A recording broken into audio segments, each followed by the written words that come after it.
తల్లిదండ్రులు మరియు నా ప్రియమైన మిత్రులందరికీ స్వతంత్ర దినోత్సవ శుభాకాంక్షలు. నా పేరు అక్షయ. ఈరోజు మనం ఎంతో గర్వంగా జరుపుకుంటున్న భారత స్వతంత్ర దినోత్సవం గురించి కొన్ని మాటలు చెప్పేందుకు నాకు అవకాశం లభించడం ఎంతో సంతోషంగా ఉంది. ఈరోజు మనం ఎంతో గర్వంగా జరుపుకుంటున్న ఆగస్టు 15 భారతీయ స్వతంత్ర దినోత్సవం. 1947 ఆగస్టు 15న మన భారతదేశం బ్రిటిష్ పాలన నుంచి స్వాతంత్రం పొందింది. స్వాతంత్రం మన హక్కు మాత్రమే కాదు, బాధ్యత కూడా. దేశం ఐక్యత.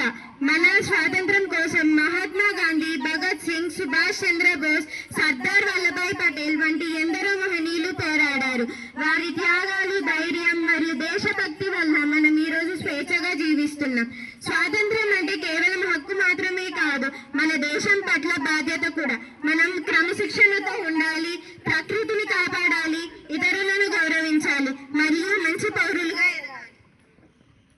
దేశం మనకు ఏం చేసిందని కాదు, దేశానికి మనం ఏం చేయగలమని చూద్దాం.